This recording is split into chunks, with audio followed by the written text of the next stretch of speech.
Rais William Ruto pamoja na kiongozi wa ODM Raila Odinga wamefanya kikao cha dharura baada ya mambo nchini Kenya kwenda mrama.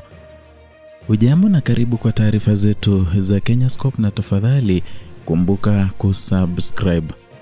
Taarifa ya kipekee iliyotolewa na runinga ya TV47 imefichua kuwa Rais William Ruto na kiongozi wa chama cha ODM Raila Odinga walikutana katika kikao kilichofanyika Karen kujadili hali ya kisiasa inayotokana na ongezeko la matukio ya ukatili wa polisi ambayo yanatishia kuathiri mwafaka wa ushirikiano wa kisiasa baina ya ODM na chama tawala cha UDA. Kikao hicho cha faragha kilihusisha makatibu wakuu wa Mukipenda PSS, mawaziri, cabinet secretaries pamoja na maafisa waandamizi wa serikali, wakiwemo wale walioteuliwa kwa mujibu wa makubaliano ya kisiasa kati ya vyama hivyo viwili. Taarifa sasa zinaeleza kuwa sababu kuu ya mkutano huo ilikuwa kuzuia mvutano unaoweza kuzuka kufuatia vitendo vya ukandamizaji vilivyodaiwa kufanywa na maafisa wa polisi ama wa usalama dhidi ya wananchi, na ni hali inayopingana na misingi ya ushirikiano wa kisiasa uliowekwa kupitia Memorandum of Understanding ama ukipenda MOU baina ya chama cha ODM na UDA.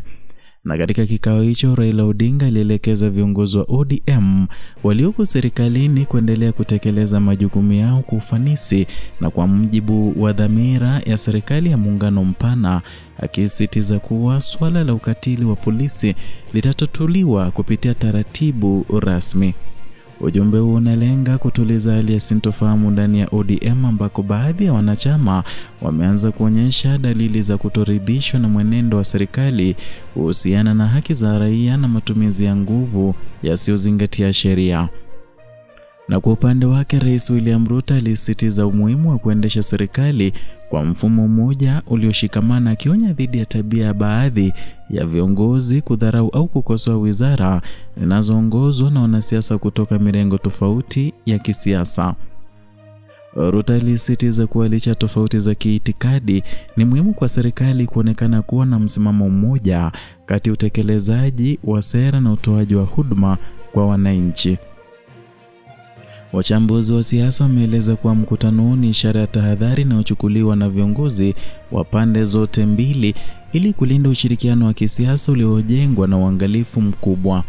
Wanaonya kuwa ikiwa changamoto za ndani ya serikali zitaachwa bila kushughulikiwa, kuna hatari ya kuporomoka kwa mkataba wa ushirikiano ambao umesaidia kuleta utulivu wa kisiasa tangu uchaguzi wa mwaka 2022.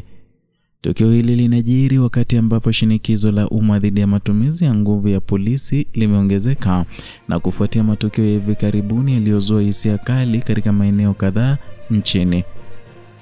Wananchi na makundi ya haki za binadamu wameendelea kupaza sauti wakitaka uwajibikaji wa vyombo vya usalama na hatua madhubuti za kuzuia ukatili dhidi ya raia.